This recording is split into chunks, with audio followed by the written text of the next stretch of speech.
तो welcome back guys. आज की वीडियो में हम पढ़ने वाले हैं BRL 001 का 7th chapter legal environment and securities issues. तो इंट्रोडक्शन से शुरू करते हैं। देखो, रिटेल इंडस्ट्री ना हमेशा से इंडिया में ग्रो अच्छी तरीके से नहीं थी। लाइक अब वो बहुत अच्छी तरीके से ग्रो कर चुकी है, बट पहले उतना ज़्यादा ग्रोथ नहीं था, क्योंकि जब ईस्ट इंडिया कंपनी आई थी तो उसकी वजह से अब गवर्नमेंट ने अपने पॉलिसीज़ और सारे कोई भी नए फर्म या फिर नए कंपनी को इंडिया में लेके आने के लिए बहुत ज़्यादा स्ट्रिक्ट रूल्स एंड रेगुलेशन लगा के रखे थे। उस वजह से इंडिया के भी जो बिजनेस थे उनको भी स्टार्ट होने में काफ़ी दिक्कत फेस करनी पड़ती थी। लेकिन अब वक्त के साथ ईज़ ऑफ डूइंग बिजनेस जो है काफ़ी ज़्यादा ठीक हो चुका है। लेकिन उसके बाद फिर धीरे से आया लिबरलाइजेशन। अब उसका इम्पैक्ट क्या पड़ा हमारे रिटेलिंग इंडस्ट्री पे? इम्पैक्ट ये पड़ा कि जैसे ही लिबरलाइजेशन हुआ तो अब हुआ कि फॉरेन की कंपनीज भी आने लगी इंडिया में, वो भी आके अपना बिजनेस स्टार्ट करने लगी। ठीक है, और फॉरेन डायरेक्ट इन्वेस्टमेंट भी चालू हो गया, FDIs भी चालू हो गए। मतलब फॉरेन की कंपनीज हमारे इंडियन कंपनी पे पैसे लगाने लगी, ताकि वो अपने शेयर्स उस कंपनी में खरीद सके। लाइक अगर वो 51% तक शेयर्स खरीद लेते हैं किसी इंडियन कंपनी के, तो वो उस कंपनी को ओन कर लेंगे, वो उसके मालिक बन जाएंगे। तो ये हुआ। अब कुछ एग्जांपल्स भी देख सकते हो, नाइकी हो गया या फिर पिज़्ज़ा हट या फिर डोमिनोज हो गया। ये सारे बाहरी कंपनियां जो इंडिया में अब अच्छी तरीके से स्टैब्लिश हो चुकी हैं और अच्छा खासा टर्नओवर ले लेती हैं इंडिया से। अब देखो, इसमें हुआ क्या, लिबरलाइजेशन से फ़ायदा हुआ कस्टमर्स को, कि उनको बहुत सारे ऑप्शंस मिल गए, काफ़ी सारे वैरायटी मिल गई चूज़ करने के लिए। एक ही प्रोडक्ट उनको लेना है तो उनके पास काफ़ी सारे ब्रांड्स हैं, अलग अलग फीचर्स और अलग अलग प्राइस के साथ चूज़ करने के। टॉपिक है एग्जिस्टेंस ऑफ लीगल इशूज़। तो ऐसा नहीं है कि सब कुछ इतना ज़्यादा ईजी हो चुका है, मतलब ईज़ ऑफ बिजनेस डूइंग में अच्छा कर रहे हैं इंडिया, बट सारी चीज़ें अभी भी ईजी नहीं है। कुछ सेक्टर्स हैं जैसे रियल एस्टेट। अब रियल एस्टेट का क्या है, बहुत सारे पेपर वर्क, NOC, डॉक्यूमेंटेशन, ये सब करने पड़ते हैं, तो उसमें बहुत ज़्यादा प्रॉब्लम आता है। ये एक हिंड्रेंस क्रिएट करता है रियल एस्टेट में भी। नेक्स्ट है वर्कफोर्स। अब वर्कफोर्स क्या है कि एक एम्प्लॉय को लेबर लॉ के अकॉर्डिंग 8 घंटे की शिफ्ट पे काम कराना चाहिए, लेकिन रिटेल इंडस्ट्री तो 24 घंटे काम करती है। अब क्योंकि वो 24 घंटे काम करती है तो एक ही एम्प्लॉय से वो 24 घंटे काम नहीं करा सकती। फिर भी कोई कोई रिटेल इंडस्ट्री 10 घंटा 12 घंटा करवा लेती है, लेकिन वो भी काफ़ी नहीं है, क्योंकि उनको तो 24 आवर्स ऑपरेट करना है ना। तो उन्हें और भी एम्प्लॉयज़ की ज़रूरत पड़ती है, उनसे वो शिफ्ट के बेसिस पे काम कराते हैं। मतलब 8 घंटे की शिफ्ट सबसे कराएंगे, मतलब एक बंदे का 8 घंटे का शिफ्ट खत्म हुआ तो अगले बंदे को 8 घंटे की शिफ्ट करनी है। तो इसके लिए ना एक और चीज़ ध्यान में रखनी पड़ती है कि टेम्प्रोरी एम्प्लॉय नहीं होने चाहिए, परमानेंट एम्प्लॉय होने चाहिए। क्योंकि अगर टेम्प्रोरी एम्प्लॉय को तुम हायर करोगे तो वो तो कब चले जाएंगे तुम्हारे पास कोई भरोसा नहीं। लेकिन अगर परमानेंट रहेंगे तो तुमको पता है कि ठीक है, मेरे ऑर्गेनाइजेशन में ये लोग काम करते हैं, तो उनका उस बेसिस पे तुम रूस्टर तैयार कर सकते हो, टाइम टेबल तैयार कर सकते हो, किन किन दिन में उनकी ड्यूटी लगने वाली है और किस वक्त पे लगने वाली है, इस तरीके से। नेक्स्ट है लैक ऑफ इंडस्ट्री स्टेटस। अब हुआ क्या है ना कि इंडस्ट्रीज बाहर की यहाँ पर इन्वेस्ट नहीं कर पा रही है, उस वजह से FDI क्योंकि गिरा हुआ है, तो उस वजह से होता क्या है, फाइनेंस में ज़्यादा दिक्कत आती है। मतलब इंडियन की कंपनी भी हो गई वो भी, और अगर फॉरेन की कंपनीज है उनको भी इंडिया में सर्वाइव करने के लिए थोड़ा सा, मतलब बढ़ाने के लिए प्रॉब्लम आता है, क्योंकि फॉरेन डायरेक्ट इन्वेस्टमेंट काफ़ी ज़्यादा कम है। ठीक है। नेक्स्ट है कॉम्प्लेक्स टैक्सेशन सिस्टम। इसमें यह है कि हर एक स्टेट का डिफरेंट डिफरेंट टैक्स पे करना पड़ता है, और बहुत सारे टैक्सेस पे करने पड़ते हैं। उस वजह से बिजनेस को इशू फेस करना पड़ता है कि ज़्यादा पैसा उनके पास बच ही नहीं पाता है, स्टार्टअप्स को ज़्यादातर ऐसे प्रॉब्लम आती है। नेक्स्ट है मल्टीपल लेजिस्लेशन। अगर तुम्हारा बिजनेस अच्छा परफॉर्म कर रहा है ना, तो तुम चाहोगे कि मैं अपने बिजनेस को और फैलाऊँ, दूसरे स्टेट्स में भी लेके जाऊँ, लेकिन हर एक डिफरेंट डिफरेंट स्टेट की डिफरेंट डिफरेंट पॉलिसीज़ होती है, जिसको हर किसी को फॉलो करना पड़ता है, और उनके अलग से टैक्स भी देने पड़ते हैं। तो ये सारी चीज़ भी एक हिंड्रेंस क्रिएट करती है, और ये भी एक इशू है। पॉइंट है हमारा रिटेल इंडस्ट्री लीगल एक्ट्स। मतलब रिटेल इंडस्ट्री को कौन कौन से लीगल एक्ट फॉलो करने पड़ते हैं। तो सबसे पहला आ जाता है शॉप एस्टेब्लिशमेंट एक्ट। मतलब कि तुम अपने शॉप को स्टार्ट कैसे करोगे, पार्टनरशिप में करोगे, सोल प्रोप्राइटर में करोगे, क्या क्या डॉक्यूमेंट्स चाहिए, क्या क्या लाइसेंस चाहिए, क्या क्या पेपर वर्क करना पड़ेगा, किस तरीके से तुमको अपने स्टोर को ऑपरेट करना है, ये सारी चीज़ें। नेक्स्ट है सेल्स टैक्स। सेल्स टैक्स के अंदर ये है कि तुमको अपने टैक्स कितने कितने देने हैं, क्या क्या चीज़ पे टैक्स देने हैं। अब इसमें वैसे 14 पॉइंट्स, अगर मैं हर एक पॉइंट को एक्सप्लेन करूँगा तो बहुत टाइम लग जाएगा, तो मैं कोशिश करूँगा थोड़ा थोड़ा एक्सप्लेन करूँ। नेक्स्ट है कस्टमर प्रोटेक्शन। अब तुम सर्विस दे रहे हो किसी को भी, तो अगर तुम गंदी सर्विस दोगे या फिर बुरे प्रोडक्ट्स दोगे तो ऑब्वियसली कस्टमर का नुकसान है, क्योंकि उसने पैसा तो दे दिया है। तो उसके लिए भी एक्ट है कि कंज्यूमर प्रोटेक्टेड रहे, वो ईजिली परचेज करें और बिना डर के परचेज करें। नेक्स्ट है प्रिवेंशन ऑफ फूड अल्ट्रेशन। मिलावट नहीं होनी चाहिए खाने वाने की चीज़ में, वरना वो ज़्यादा हानिकारक होता है। नेक्स्ट है status sorry the standards of weight and measures, कि तुमको किस तरीके से मेजर करना है। मतलब तुम कई कई जगह पे देखा होगा कि ज़्यादा वेट लगा देते हैं और फिर कम ही तुमको मिल पाता है। मतलब वेट तो उतना ही रखेंगे तुमको दिखेगा, लेकिन उसमें जितना भी है तुमको सामान कम ही मिलेगा।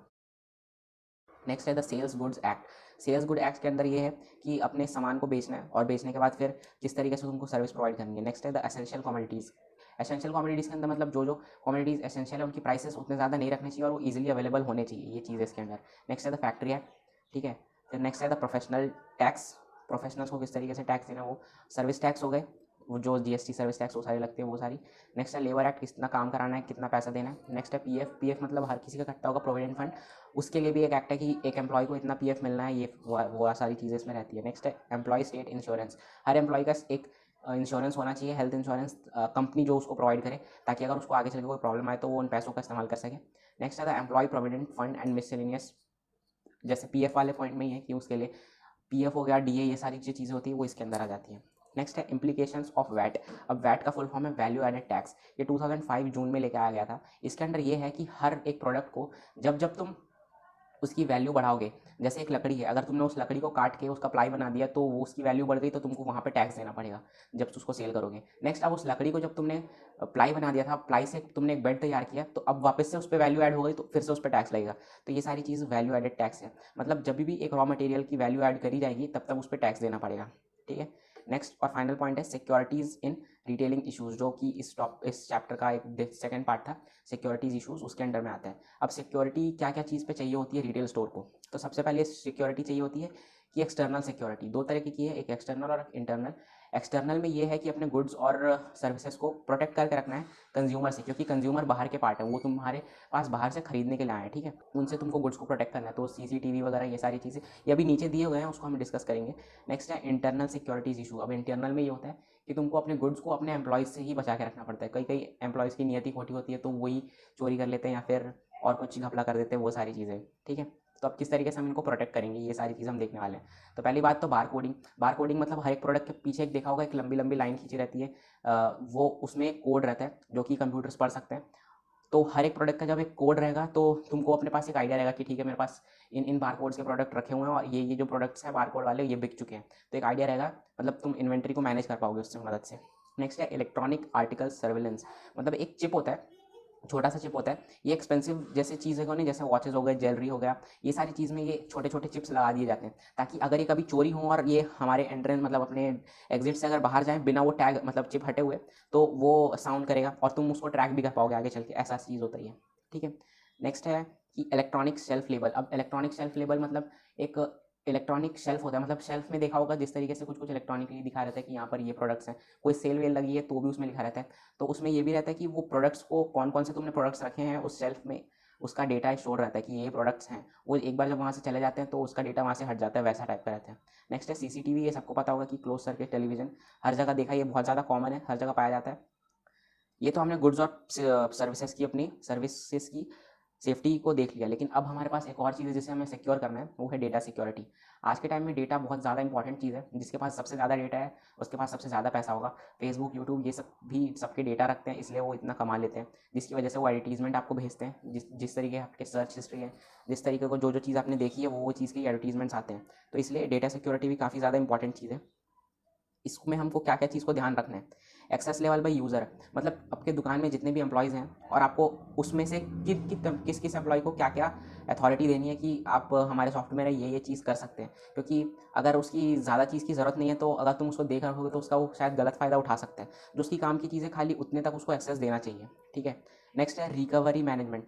अब अगर मान लो कभी तुम्हारा गलती से डेटा उड़ गया या चोरी हो गया या फिर कुछ भी हो गया, तो तुम्हें अब क्या, अब तुम्हारा डेटा सारा उड़ गया, अब तुम्हें उसे रिकवर करना है, तो उसके लिए रिकवरी मैनेजमेंट का भी ध्यान रखना पड़ता है।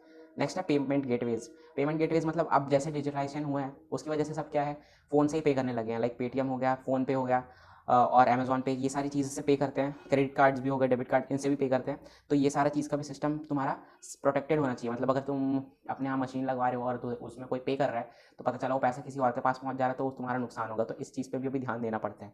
नेक्स्ट है सिक्योरिटी ऑडिट्स। मतलब कुछ कुछ टाइम में तुमको चेक कराते रहना चाहिए, जो प्रोफेशनल आईटी में जो काम करते हैं उनसे प्रोफेशनली काम करा के देखना चाहिए कि तुम्हारा सिस्टम में सब कुछ प्रोटेक्टेड है कि नहीं, कुछ डेंजरस तो नहीं है, या फिर कहीं से कोई स्पाई तो नहीं कर रहा है, या फिर कोई डेटा चोरी तो नहीं कर रहा। वो सारी चीज़ को एक रेगुलर इंटरवल के बाद देखते रहना चाहिए, ताकि तुम्हारा डेटा जो है सिक्योर रहे। तो that's the end of the chapter. इसके बाद ये चैप्टर में कुछ भी नहीं है, इतने टॉपिक था। तो अगर आपको वीडियो पसंद आ गया तो आपको पता है क्या करना है, शेयर कर देना बाकी दोस्तों के साथ भी, उनको भी हेल्प आउट हो सके। और नेक्स्ट वीडियो भी जल्दी मैं लेके आऊँगा। कोई भी डाउट होगा तो कमेंट सेक्शन में आप लिख दीजिएगा, मैं ज़रूर से आंसर करूँगा उसका। Thanks for watching.